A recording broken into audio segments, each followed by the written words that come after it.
Bonjour à tous, on se retrouve pour la seconde partie sur la création de notre thème WordPress. On avait vu précédemment quelques petites premières modifications, premières personnalisations. On avait notamment préparé notre fichier CSS avec les différentes informations qui sont accessibles dans les informations du thème, lorsque vous êtes notamment sur l'interface des thèmes de WordPress.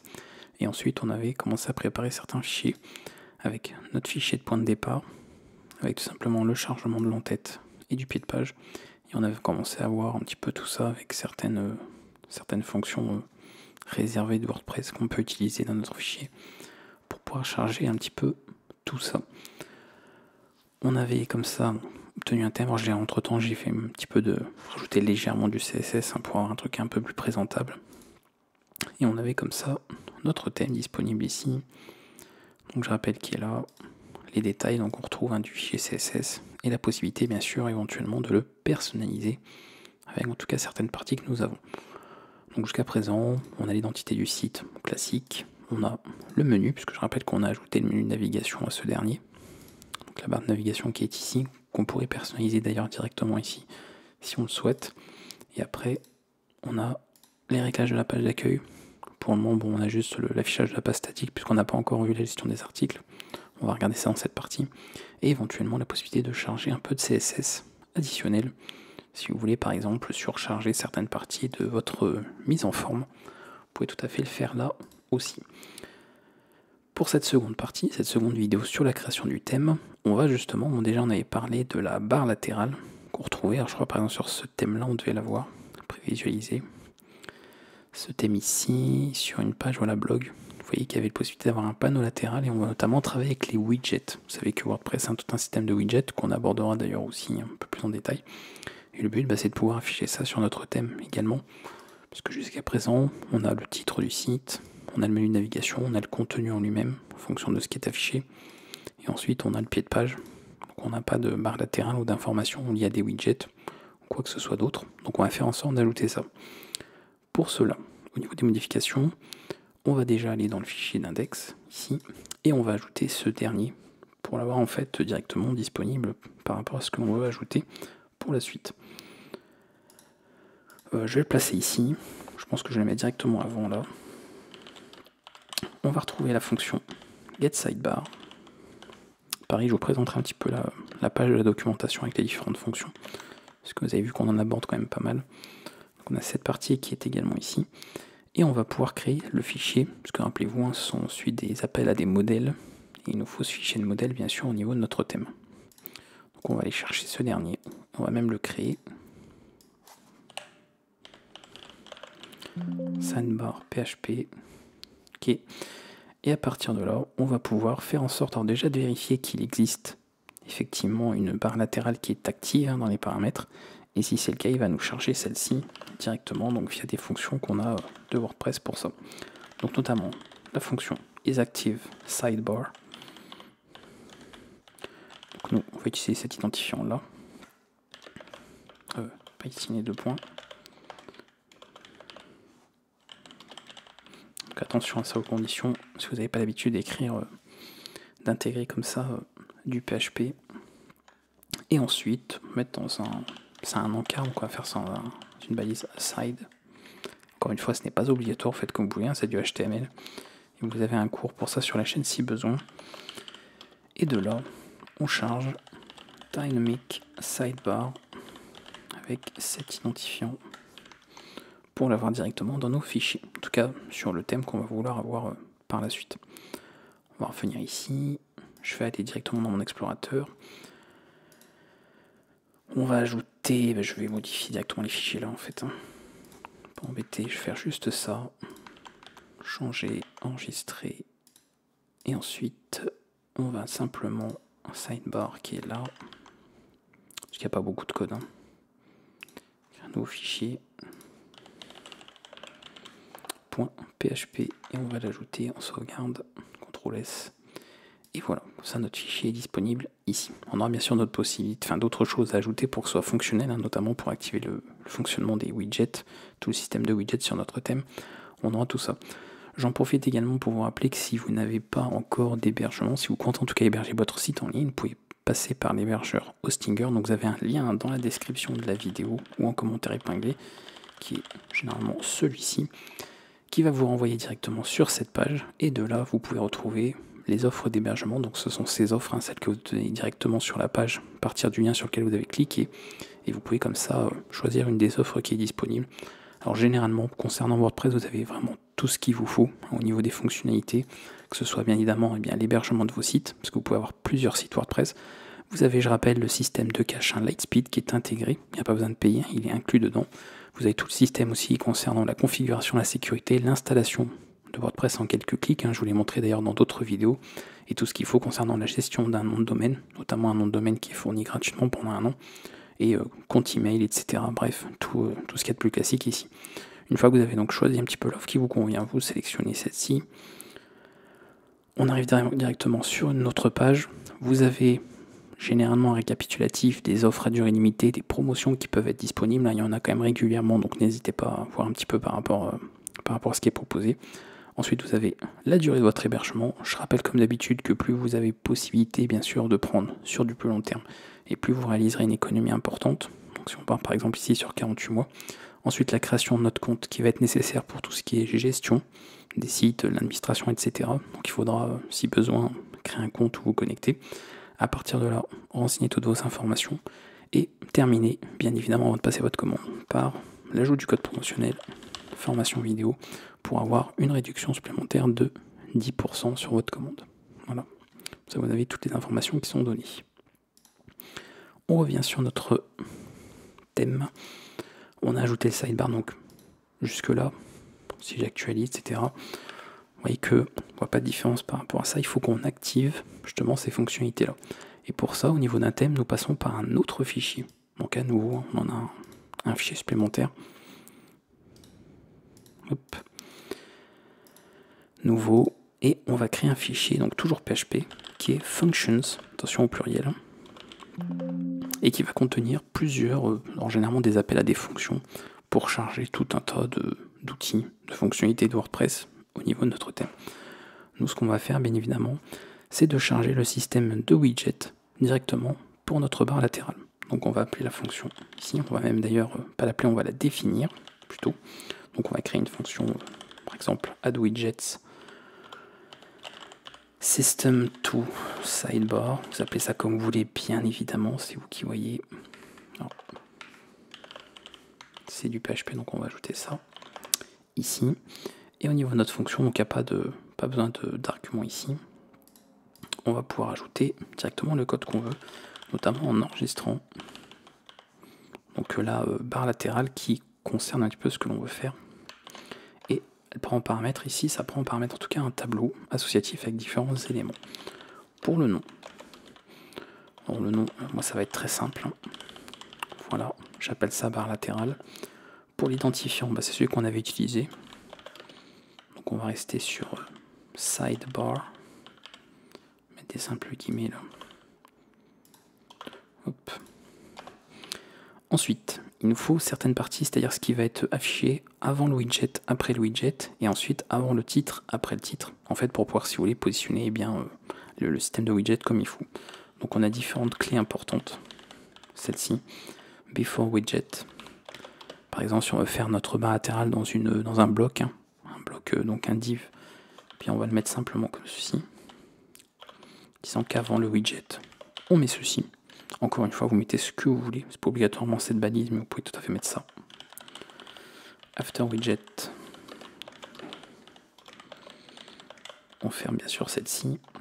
Ensuite, on va avoir before title.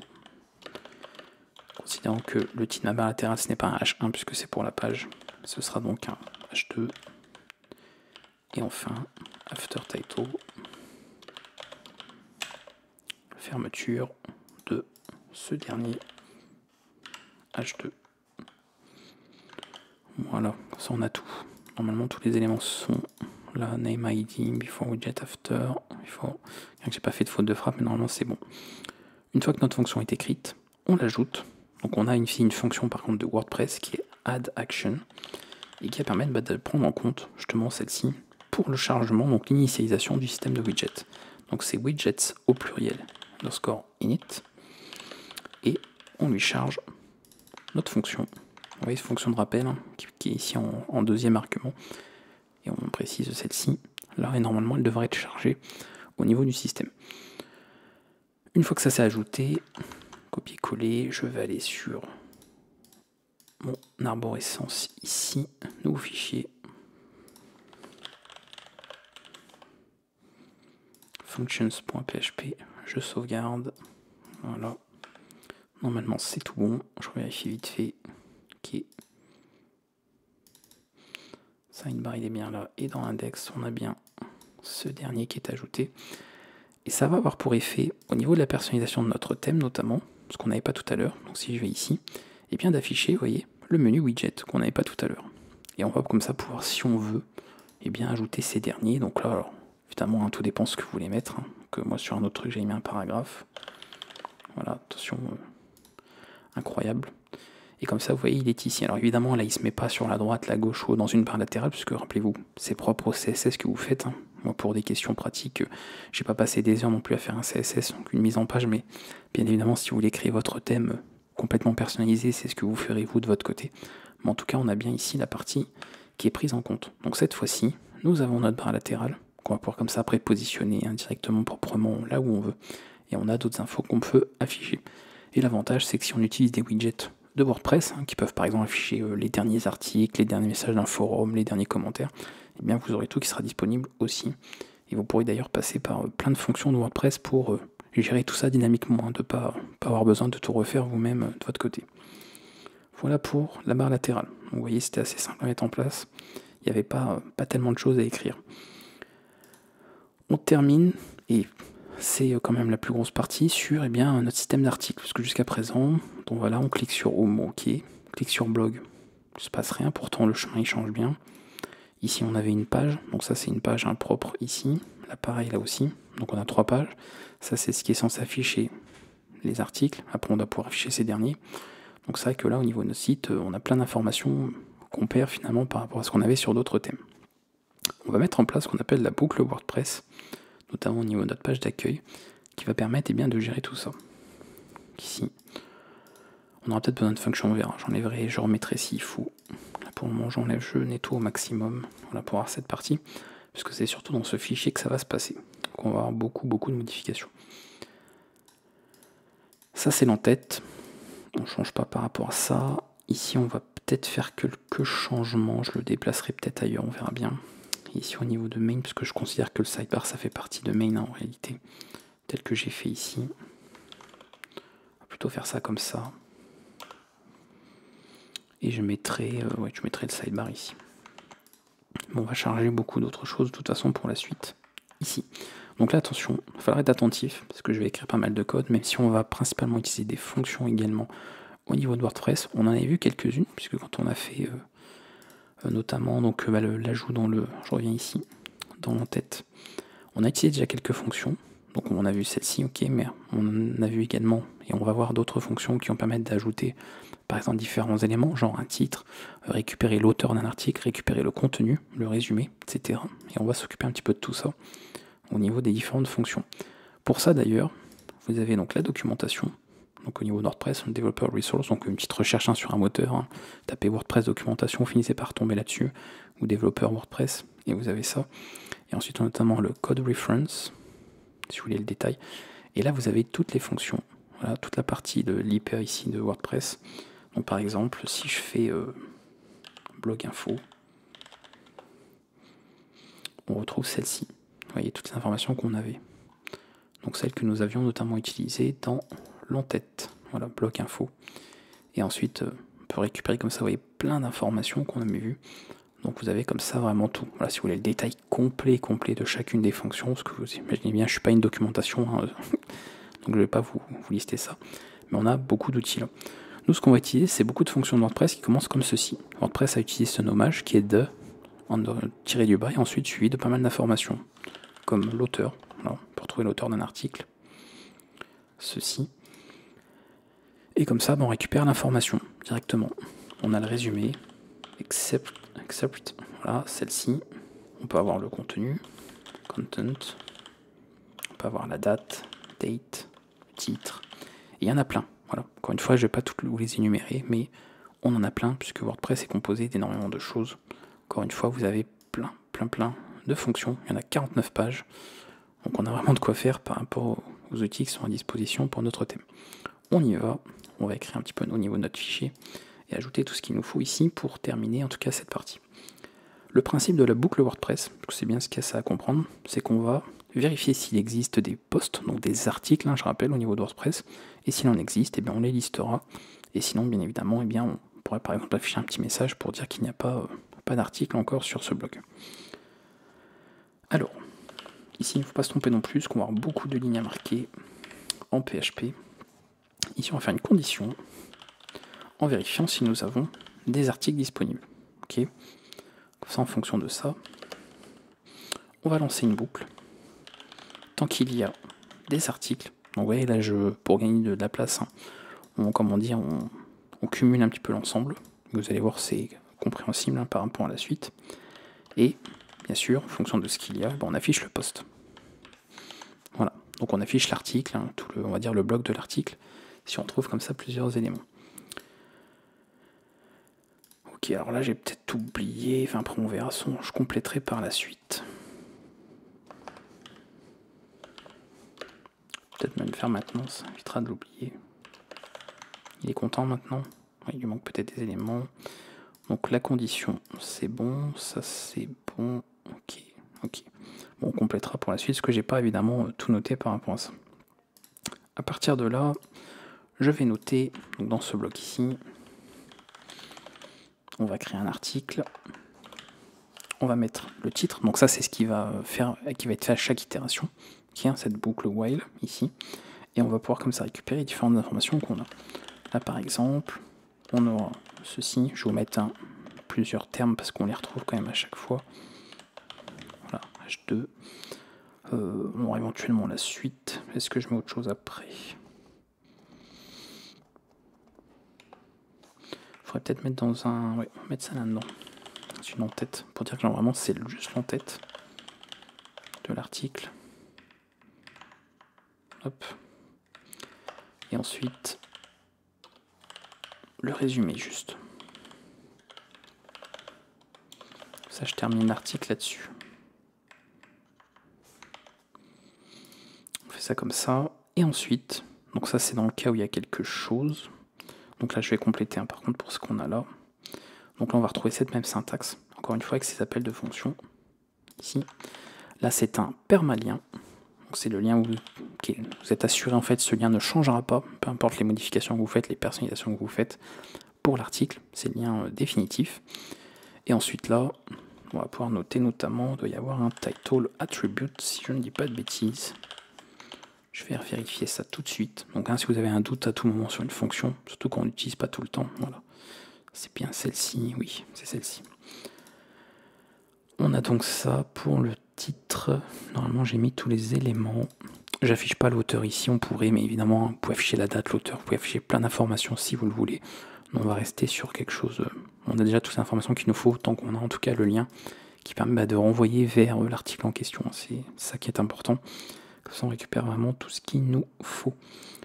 On a le header ici, article, et normalement, c'est bon pour cette partie. Ensuite, parce que c'est pas tout. Il faut que je termine la boucle, pourtant. Et else, qui n'était pas fait. Voilà. Donc vous voyez, c'est un if, else, ok. Et on a la boucle ici qui se termine là. Et là, voilà, c'est s'il n'y a pas d'article, tout simplement.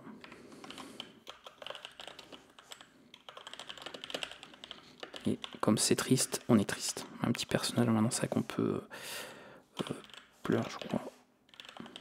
Voilà, il n'est pas content, tout triste. Ok, pas d'article publié. Je pense que c'est bon. Je pense que c'est bon par rapport à ça. C'est ça qu'on voit qu'on a vite fait après, entre les chevrons, tout ce qu'on mêle. Les balises, faut pas faire d'erreur, mais normalement ça devrait être ok pour cette partie-là. Ça, je l'ai laissé dans le main, c'est ce que je vous disais, pour avoir comme ça, considérer que la barre latérale en fait partie, et vraiment le pied de page vient après, etc. Mais encore une fois, n'oubliez pas, c'est du HTML, vous organisez ça comme vous voulez. Vous créez votre thème, donc bien sûr, vous faites la structure vraiment absolument comme vous voulez. C'est pas obligé d'utiliser ces balises-là, etc., de mettre un header ici. C'est comme vous voulez. On va ici. On va pouvoir, alors, pas comme ça, parce que bien sûr, je l'ai fait en local. Donc on va ici, on revient dans le index. Donc là, ça change. Hein. On est passé de ça à ça. Donc on a un peu plus de choses qui sont venues s'ajouter. Et on actualise notre page ici. Alors oui, j'ai des petits soucis de mise en cache, etc. C'est toujours un peu galère parce que il y a la mise en cache au niveau de l'hébergeur, il y a une mise en cache ensuite au niveau de l'extension, la mise en cache du navigateur, peut y avoir une mise en cache de Cloudflare, bref, il y a plusieurs choses qui s'ajoutent. Donc des fois, il fait des petits changements là, hop, voilà, en fonction des modifications CSS que j'ai faites, donc pas toujours pratique. Mais nous avons comme ça éventuellement toutes les informations qu'on va pouvoir ajouter. Alors déjà, ce qui m'a pris en compte, parce qu'en fait, moi, il m'a mis juste ça.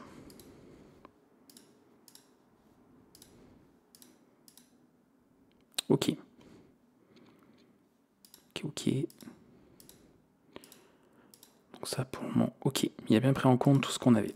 Alors là, au niveau des pages, d'accord, au niveau des pages ou de l'affichage simple, comme nous n'avons pas créé de fichier de modèle en fait, à part, je peux vous montrer si vous voulez, eh bien il va servir de index à chaque fois. D'accord, il va toujours servir de celui-ci.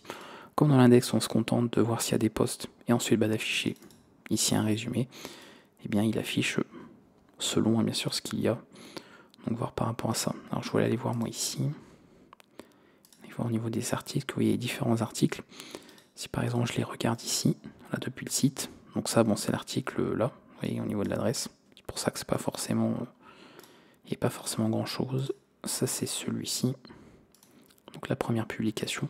Je rappelle que le coucou hein, c'est la barre latérale. Et puis c'est tout en fait, hein, voilà. On avait que ces deux là. Au niveau de blog. Donc ça en fait c'est le premier article. Okay. Et ça c'est le second. Mais ici il affiche bien sûr que pour le résumé qu'on a. Alors d'ailleurs je voulais voir si on n'avait pas. Ah oui, j'ai pas mon titre. J'ai oublié, je me disais c'est hyper bizarre, mais c'est parce qu'on a normalement on est censé quand même avoir le titre. Tout de même. Ok, ça j'avais dit que j'avais oublié un truc. Hein. Donc là on a le H2, dedans on a un lien. Et ensuite le texte du lien c'est le titre de l'article. Là normalement déjà ça devrait être un peu plus sympa. Je vais changer la mise en ligne. Parce que là il nous manquait quelques infos quand même. Je veux bien que je me suis pas amusé à écrire. Voilà, c'est quand même mieux. Je m'étais pas amusé à écrire des articles complets, mais quand même. Donc on revient sur la page d'accueil. Ok, on n'est pas perdu là-dessus. On vient sur la partie les pages statiques. Comme on n'a pas défini de modèle pour un article écrit seul ou une page statique du site, il se base sur ce que vous avez écrit dans votre fichier index. Ok, ça c'est ce qu'il faut retenir quand vous n'avez pas défini de modèle spécifique. Donc là, on a une page statique, il se base sur index. Une page statique à nouveau, il se base sur index, et ainsi de suite par rapport à ça. La page blog, elle, c'est la boucle, vous voyez, c'est la boucle WordPress qu'on a écrite, qui se met en place et qui liste les différentes parties ici, qu'on a écrites dans index. Donc vraiment très pratique. Donc on a bien nouveau ça, et effectivement, vous voyez, les liens pointent bien sur chaque partie. Si je clique dessus, je tombe bien sur la page de l'article en question. Donc pareil, comme on n'a pas défini de modèle spécifique, il se base sur la personnalisation, sur ce que nous avons écrit au niveau du fichier index. Mais je vous montrerai comment on peut changer ça, si vous voulez bien sûr une mise en page différente, hein, par exemple. Bon, et ben on a ça, en même temps, oui, je vous dis, je vous montrerai ça, je vais même vous le montrer maintenant, parce qu'on a terminé en fait au niveau de la boucle WordPress. Vous avez vu un petit peu ce que ça donne, donc on va faire la modification tout de suite, hein, ça terminera la vidéo ici. On peut ajouter d'autres choses. Si vous voulez gérer l'affichage de votre article. C'est-à-dire, par exemple, vous voyez, je suis sur mon article de blog, je clique dessus, cette page-là, d'accord. Le modèle à créer, au niveau de votre thème, c'est ce dernier. Vous créez un fichier single PHP. On peut se baser, bien sûr, sur le fichier d'index, ok. Mais le but, nous, c'est de faire quelque chose un peu différent. On pourrait très bien partir sur autre chose ici. Bah, notamment, commencer peut-être par le contenu complet. Donc par exemple ici, vous voyez, je change, je vais enlever le résumé. Alors on a quoi? J'ai mis ça article ici. Ouais, on va essayer comme ça de mettre le contenu. Ok, on pourrait changer comme ça d'autres choses. Alors je sais pas si j'avais mis un contenu. Ah bah si, pour Chuck Norris, on avait fait un contenu un peu plus. Voilà, c'est ça. Ça c'était le résumé. Et en fait, on avait un contenu plus complet. Donc ici, on va voir la différence par rapport à ça. Je pourrais même mettre juste ça en fait, c'est-à-dire que je pourrais très bien, alors il faudrait vérifier que le post existe, mais normalement de toute façon comme on a le permalien c'est bon. Donc ce qu'on va même pouvoir faire directement ici, j'essaie de changer en fait pour vraiment pas qu'on ait là exactement la même page, faire ça comme ça. Ici je vais juste mettre le titre, plus besoin du lien bien sûr. Ok, on a juste le titre et ensuite directement le contenu. Je vais considérer par exemple que je veux pas de barre latérale dessus quand je lis un article, donc c'est en pleine page, voilà, et on peut rester là-dessus. Voilà, c'est une possibilité ici. Donc single, hein, .php, on va l'ajouter ici. Donc ça, je rappelle, ce sont pour les articles de blog. Lorsque vous le sectionnez pour aller le consulter, c'est la page qui va être, c'est le fichier qui va être cherché. Et s'il n'existe pas, comme tout à l'heure, il va donc charger ce modèle-là, celui que vous avez écrit dans le fichier index.php. On revient ici, je clique sur ça. Alors, est-ce qu'il m'a pris en compte le changement? Peut-être, mais normalement, s'il m'a pris quand même certaines choses. Ah non, ça c'est une page statique, pardon, c'est pas le blog. Voilà. C'est ici, et vous voyez, hop, le changement a bien été opéré ici. Par contre, voilà, là on est sur des pages statiques, donc vous voyez qu'on a à nouveau le modèle du fichier d'index qui est appliqué. Et bien pour faire ce changement, à nouveau, je vais faire un copie. Cette fois-ci, c'est le fichier page qui concerne les pages statiques, comme ceci. Donc à la rigueur, je pourrais mettre la différence comme ça. Je vais mettre page et ici je vais mettre article. Ça, vous verrez un petit peu la distinction entre les deux. Ça c'est bon. Donc il est clair que vous ferez quelque chose d'un peu plus poussé, j'imagine, si vous comptez faire un modèle personnalisé. Voilà, page et single, c'est article. C'est vraiment juste pour visuellement on puisse voir la différence. On revient ici. Donc là c'est normal qu'ils le mettent, parce que ça concerne tout simplement, ce sont des pages, donc ça ne change pas. Il prend ça en compte aussi. Donc la partie blog, qui va lister les articles, éventuellement faire une pagination si vous en aviez plusieurs. On sélectionne des articles, on vient bien sûr ce dernier, donc une lecture de l'article avec son permalien qui est bien visible là. Et si je vais sur une page statique, vous voyez qu'on est bien sur une page statique ici avec son modèle spécifique. Donc ici About, Contact, et voilà la légende de Chuck Norris. Nous avons l'ensemble du texte au complet avec son titre bien sûr pour commencer ce dernier. Alors il y a d'autres possibilités, j'aurais pu faire une troisième, quatrième partie, mine de rien, pour la création d'un thème, parce qu'on peut aller encore plus loin que ça, mais le fonctionnement va être toujours le même. Il y a deux choses à connaître, c'est utiliser la documentation pour retrouver toutes les fonctions, savoir un petit peu ce que vous pouvez faire, apprendre à l'utiliser, et puis après vous finirez par les retenir et à réutiliser un petit peu les mêmes, donc vous finirez par vous habituer un petit peu à tout ça, et ensuite, ce qui peut être modifié. Comme je l'avais dit dans la partie précédente, un bon moyen déjà de se familiariser avec ça, c'est de passer par des thèmes préexistants. Vous pouvez très bien y voir des thèmes qui existent, voir un petit peu comment ils sont conçus, les différentes parties qu'on retrouve. Et vous voyez qu'on peut retrouver par exemple certains autres fichiers, je vous en avais parlé, pour gérer d'autres modèles. Que ce soit ici la page, quand on a une page non trouvée, donc la fameuse erreur 404, les archives, s'il y a des articles qui sont archivés. On a également pour les commentaires, donc vous avez notamment un fichier comments au pluriel .php que vous pouvez créer. Vous pouvez créer aussi votre barre de recherche. Bon, ça peut être ça ou search form, il peut y avoir plusieurs noms. Et d'autres possibilités comme ça. On peut gérer notamment le site en maintenance aussi, on peut afficher les informations. Bref, vous avez comme ça plein de modèles spécifiques que vous pouvez créer également en plus pour personnaliser un maximum. Dans la partie précédente, je vous avais montré aussi des sites qui permettent par exemple de créer un thème de base avec un maximum de fichiers finalement que vous pouvez personnaliser. Comme ça, ils sont déjà, on va dire, prêts de base, et après vous pouvez les modifier, personnaliser comme vous voulez, changer le CSS bien évidemment, et avoir quelque chose qui est vraiment selon vos préférences, à votre goût, et qui est assez complet, on va dire, par rapport au fait de partir sur un thème de zéro, où là vous avez vraiment tout le travail à faire, à partir de rien. Voilà, on va s'arrêter là pour cette seconde partie sur la création d'un thème. On va aborder d'autres choses, parce que maintenant vous savez créer un thème sur WordPress, on va voir comment aussi travailler avec des extensions, travailler avec des widgets. Donc on a encore pas mal de séances à voir sur cette playlist de WordPress. S'il y a des questions, n'hésitez pas à les poser en commentaire. Et je vous invite dès maintenant, bien sûr, à voir un petit peu, mettre en application tout ce que vous avez vu dans ces différentes vidéos du cours pour créer quelque chose. Et pourquoi pas partager aussi, si vous voulez montrer un petit peu les thèmes que vous avez pu faire, n'hésitez pas, ou même si vous les publiez par exemple directement sur le catalogue officiel de WordPress, si vous voulez partager le lien pour en faire profiter d'autres utilisateurs, n'hésitez pas à le faire bien sûr dans les commentaires de la vidéo. A bientôt tout le monde, et je vous rappelle que pour tout hébergement pour votre site, vous avez le lien qui est disponible dans la description ou en commentaire épinglé. A bientôt.